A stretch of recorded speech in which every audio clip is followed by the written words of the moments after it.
예, 안녕하세요. 매형 테스트의 김동빈입니다. 자, 오늘 이제 그 진도 나갈 주제 먼저 간단하게 말씀드리면 이제 그 섹션 여섯 번째 섹션 경제학 연구 방법 잠깐 다뤄드리도록 하고요. 요거는 뭐 시험에 나오거나 그런 건 아니기 때문에 간단하게 말씀을 드리고 그다음에 이제 그 세 가지 경제 선택의 문제로 넘어가도록 하겠습니다. 자, 이제 경제학 연구 방법에 대해서 말씀드리게 되면 이제 그 이론적인 분석이 있겠고, 그다음에 실증적인 분석 이 두 가지가 있거든요. 그러니까 이론적인 분석은 말 그대로 머릿속에서, 책상 속에서 그동안 이제 밝혀진 여러 가지 그 경제학적인 원리를 토대로 새로운 경제 현상이 왜 이렇게 벌어지는지를 추론하는 거다라고 생각하시면 되겠습니다. 즉, 가설을 세우겠죠.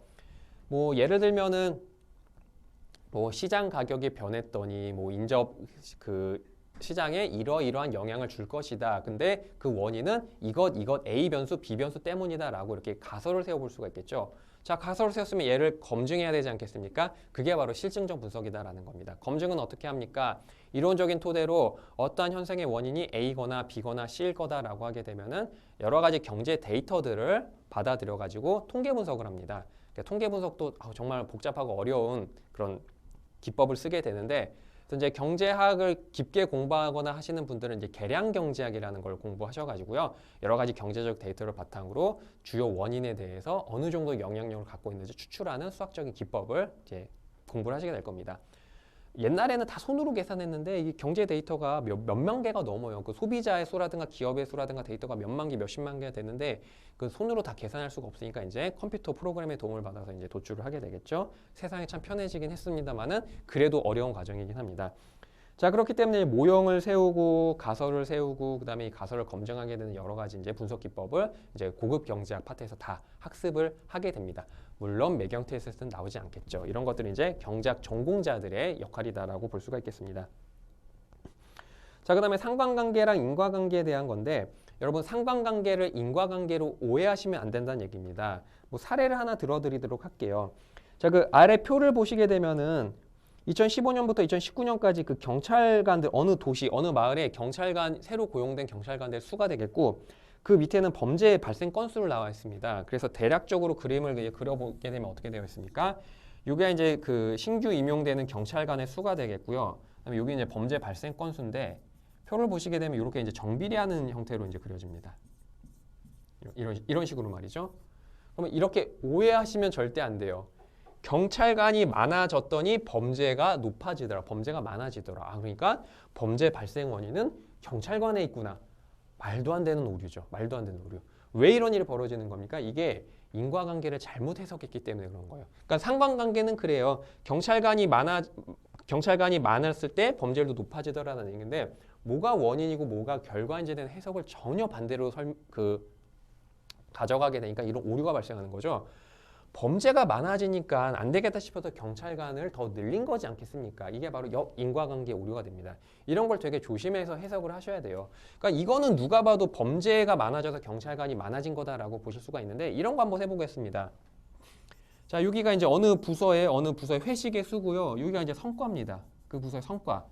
그랬더니 이게 정비례하는 것처럼 이렇게 양의 상관관계를 보이는 것처럼 데이터가 나왔습니다. 이건 데이터는 이제 정직하게 나온 거니까 팩트니까요. 그러면 이렇게 해석하시면 안 될 수도 있죠. 회식을 많이 했더니 성과가 높아지는구나. 역시 회식을 많이 해야 돼. 그래야지 성과가 올라가겠구나. 그럴 수도 있고 아닐 수도 있지 않겠습니까? 반대로 성과가 많아져가지고 그 부서에서 이제 사기 진작 차원에서 이제 회식을 더 많이 한 걸 수도 있잖아요. 역인과관계 오류가 있을 수 있겠죠. 그러니까 이거는 되게 애매해요. 회식을 많이 해서 성과가 높아진 건지 성과가 높아서 회식을 많이 한 건지 좀 애매합니다. 이거 어떻게 분석하면 되겠습니까? 다른 여러 가지 성과랑 회식에 영향을 미치는 기타 변수들까지 다 포함을 해가지고 고급 통계 분석 기법을 이용해서 이걸 추출해내야 되는 겁니다.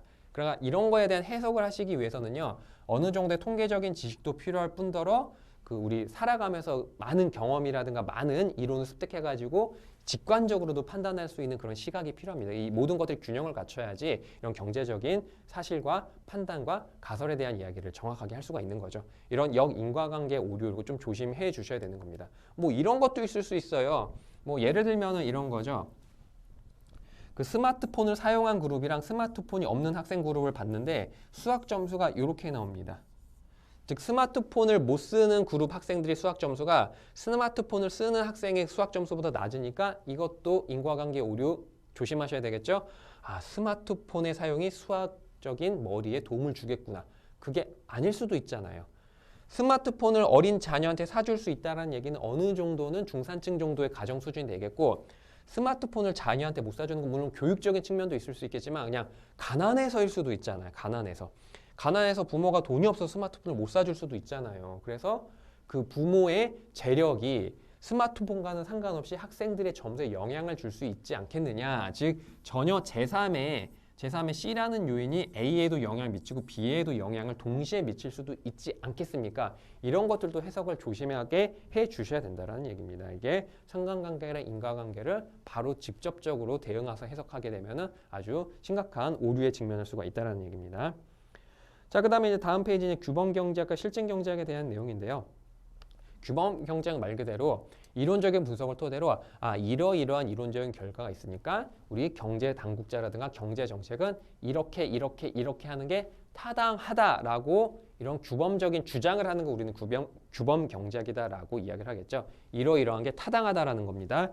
실증 경제학은 뭐냐면 말 그대로 인과관계를 정확하게 분석해내서 A의 결과는 B라는 원인에서 기인했다라는 이런 사실적 이론적인 결과를 강조하기 위해서 증명이 들어간 걸 우리는 실증 경제학 영역이다라고 볼 수가 있겠습니다. 물론 경제학자라고 한다면 실증 경제학적인 시각의 바탕에서 규범 경제학적인 측면을 강조를 해줘야 되는 게 맞겠죠. 자, 여기까지 뭐 시험에 한번 엄밀하게 나오거나 그런 건 아니기 때문에 간단하게만 짚고 넘어가도록 하겠습니다. 자, 그 밑에 이제 경제학의 10가지 원칙 나와 있는데요. 뭐 경제학적으로는 중요한 거다라고 볼 수가 있겠지만 우리 어쨌든 이거는 수험 강의다 보니까 이거는 시험과는 무관하기 때문에 빠르게 스킵하고 넘어가도록 하겠습니다. 자, 이제 본격적으로 이제 시험과 관련된 주제에 대해서 좀 설명을 드리도록 할게요. 자, 이제 다음 섹션이 되겠네요. 7번째 섹션 3가지 경제 선택의 문제 파트로 좀 들어가 보도록 하겠습니다. 자, 우리는 지난 시간에 생산 가능 곡선도 공부를 했고 희소성의 원칙도 다 공부를 했습니다. 희소성의 원칙에 의해서 우리는 어떤 문제 직면하는 거죠?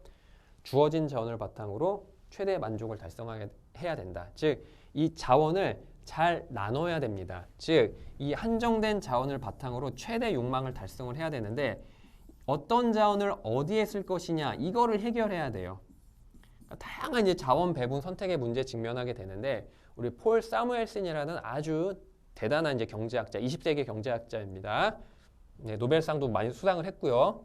정말 대단한 경제학자인데 그 양반이 이렇게 희소성의 원칙에 직면해서 이 자원을 어떻게 배분할 것인지 이 다양한 문제들을 3가지 범주로 나눠서 분석을 했습니다. 참 경제학자들 3가지라는 숫자 되게 좋아. 노동, 자본, 토지, 가계, 기업, 정부. 3가지 경제 선택의 문제. 이 3이라는 숫자를 꽤 좋아하는 것 같긴 합니다.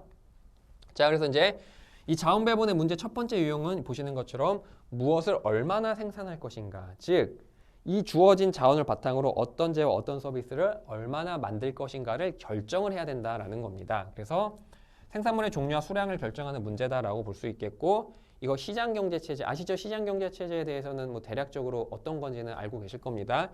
시장경제체제는요. 이 첫 번째 문제를 그냥 시장에 맡겨요. 시장에 맡겨서 그 소비자들의 수요랑 기업의 공급 조건에 따라서 그냥 니들이 알아서 결정하겠지. 민간 경제 주체인 가게와 기업의 수요 공급 원리에 따라 결정이 되겠구나라고 생각을 합니다. 그래서 시장 경제 체제에 따르게 되면은 이 첫 번째 무엇을 얼마나 생산할 것인가에 대한 문제는 정부가 따로 개입하거나 하지 않습니다.